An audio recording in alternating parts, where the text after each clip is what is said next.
In this video, we will see the insects that are the most lethal to man, those that not only cause pain or disease, but have even shaped the history of our species as we know it.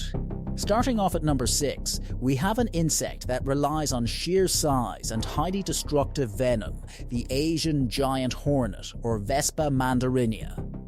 This is the largest hornet in the world, capable of reaching up to 2 inches in length, and unlike bees, it does not die after stinging. It can inject its venom multiple times using a stinger that is nearly 1/4 of an inch long. The venom itself is a complex and highly lethal chemical cocktail containing mandaratoxin, a potent neurotoxin capable of inducing extreme pain and paralysis. But it also contains powerful enzymes designed to dissolve human tissue, essentially melting the skin and flesh around the sting site and causing severe necrosis. A single sting is excruciating, but the real danger lies in their highly social and aggressive nature. If a colony feels threatened, they release alarm pheromones that summon dozens of hornets to attack at once. The sheer volume of venom from a swarm can cause acute renal failure, severe liver damage, and ultimately death, even in people who are not allergic.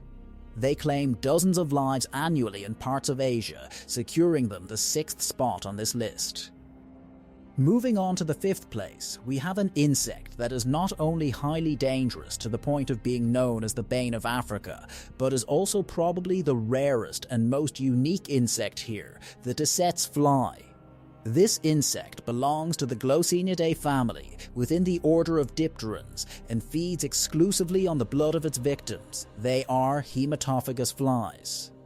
But they are also among the few insects that do not lay eggs. They are not oviparous, but instead use a mode of reproduction known as adenotrophic viviparity. These flies, rather than laying hundreds of eggs, produce a single one that is retained inside a specialized organ called a uterus, where it is incubated until hatching. Once the larva emerges from the egg, it is not immediately released but remains in its mother's uterus, where it is fed through a gland that produces a secretion rich in fats and proteins, somewhat analogous to breast milk. This allows Tsetse flies to give birth to highly developed larvae that do not need to feed until they reach adulthood. The fact that female flies feed their unborn young through this gland is what differentiates this form of reproduction from ovoviviparity.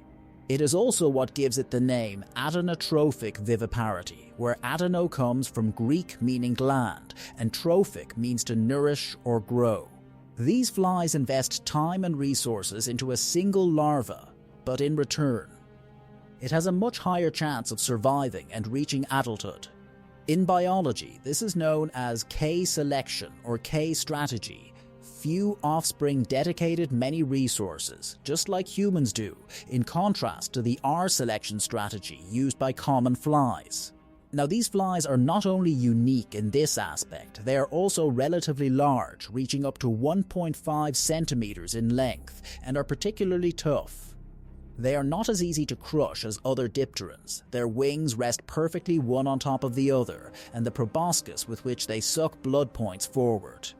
But setting aside the traits that make these flies so unusual, the reason they occupy the 5th spot is that by feeding on a human's blood, they can transmit one of the most lethal and difficult to cure diseases in existence. Sleeping sickness, an infectious disease caused by a parasite called Trypanosoma brucei, which is why it is also known as African trypanosomiasis. This pathology is invariably lethal if treatment is not instituted. It is characterized by progressive mental deterioration in which the victim becomes apathetic and weak, loses coordination, and can even develop psychosis, while finding it increasingly difficult to stand up, feed themselves, and generally take care of themselves. All this happens while they enter a somnolent state that leads to stupor, coma, and finally death, hence the name sleeping sickness. This pathology, fortunately, is in decline, dropping from a peak of 250,000 deaths in 1920 to just 1,000 registered in 2018. This is absolutely positive, however. The Tsetse fly can also transmit similar diseases to domestic animals.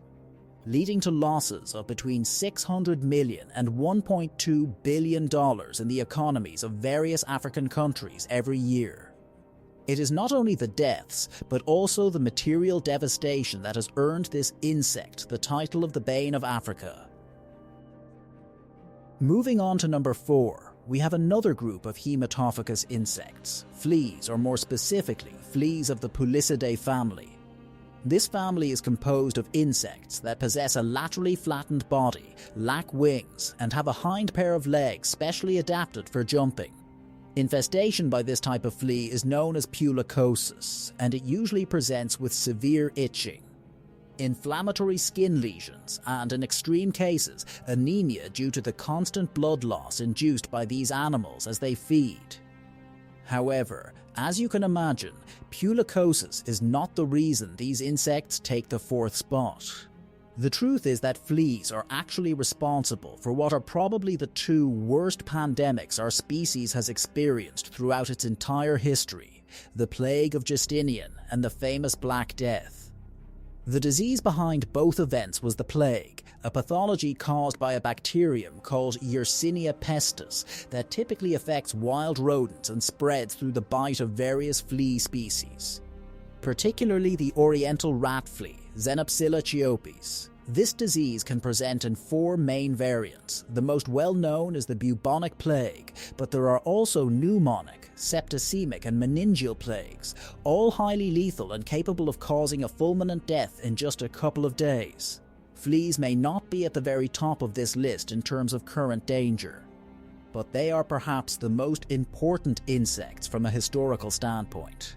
The plague of Justinian brought the 2 most important empires of the early Middle Ages to their knees, the Eastern Roman Empire, sometimes anachronistically known as the Byzantine Empire, and the Sassanid Empire of Persia. This is relevant because the weakening of these 2 entities was indispensable for the conquests of Muhammad and the Rashidun Caliphate, which expanded Islam at the expense of the Romans and Sassanids, weakened by war and disease.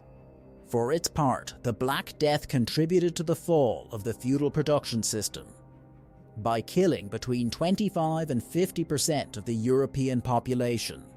Land and properties became concentrated in the hands of those who managed to survive the disease, leading to the unification of territories and the concentration of power and capital, factors that contributed to the political and economic changes that arose in the modern age. Beyond the plague, fleas can also transmit a whole additional variety of pathogens, ranging from parasitic worms like those causing hymenolithiasis to bacteria like Rickettsia typhi, the causative agent of murine typhus, a disease similar to endemic typhus. The reason these insects are not higher on this list is that, on one hand, the plague is not transmitted only by fleas, so they cannot be blamed for all the mortality. On the other hand, fortunately, this disease is under control.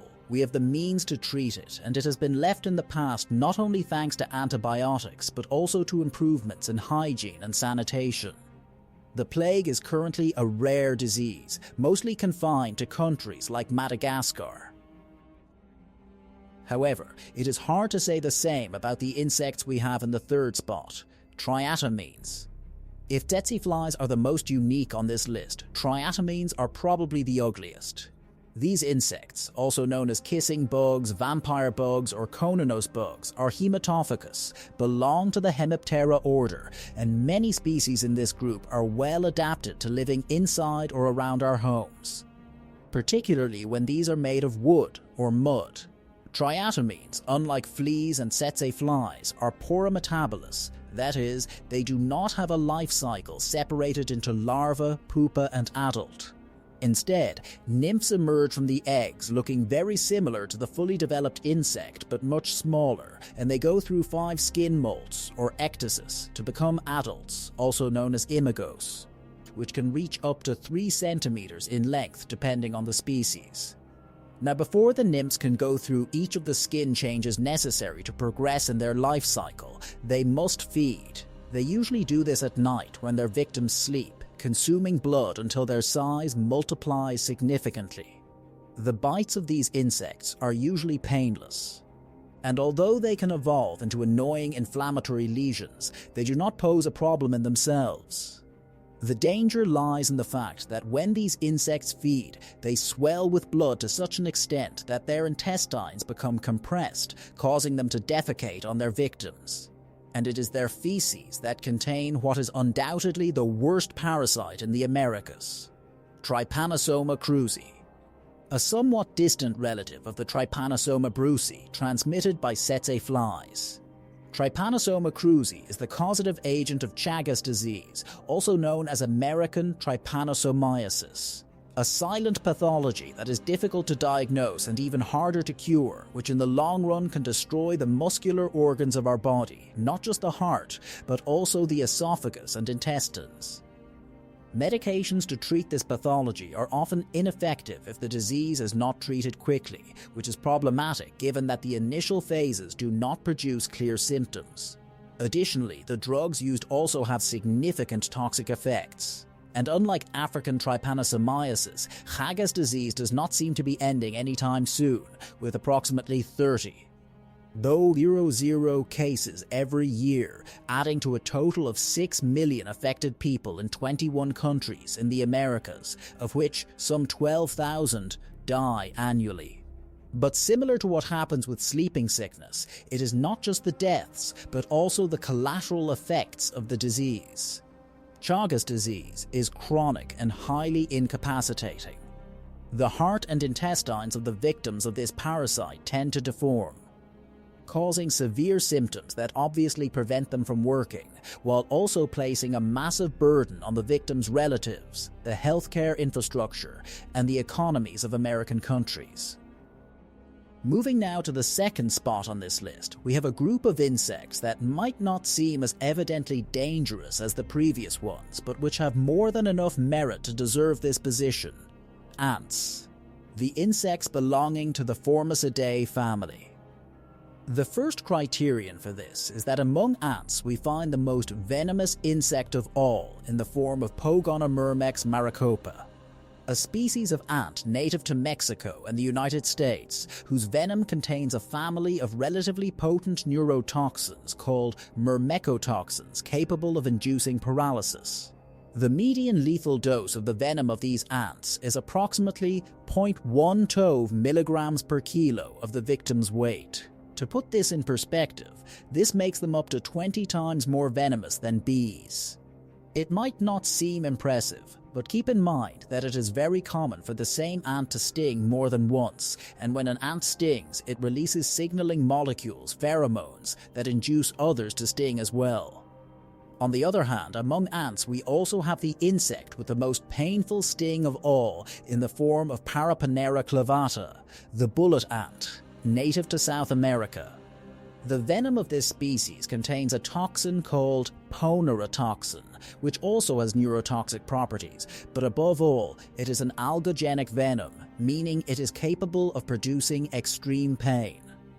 This neurotoxin strongly stimulates nociceptive neurons, those that perceive pain sensations, leading to intense, sudden onset, burning pain similar to a severe burn. It rates as a 4 out of 4 on the Schmidt Sting Pain Index, with the caveat that this pain can persist for a period greater than 24 hours. Furthermore, it is accompanied by systemic symptoms such as profuse sweating, inflammation of the lymph nodes near the sting, nausea, vomiting, tachycardia, and even gastrointestinal hemorrhages. Now, these are exceptional examples within the ant group, but we cannot forget that just as with bees, wasps, or other stinging insects, the most common way an ant can cause a person's death is through anaphylactic shock. The stings of these insects contain strongly immunogenic substances, meaning they stimulate the immune response and are therefore capable of triggering a massive inflammatory response known as anaphylaxis. This is capable of collapsing circulation and even obstructing the flow of air into our lungs through the inflammation of the bronchi. It is the most severe and dangerous form of allergy. Now, regarding the first place on this list, I think many are expecting it to be mosquitoes. And with good reason.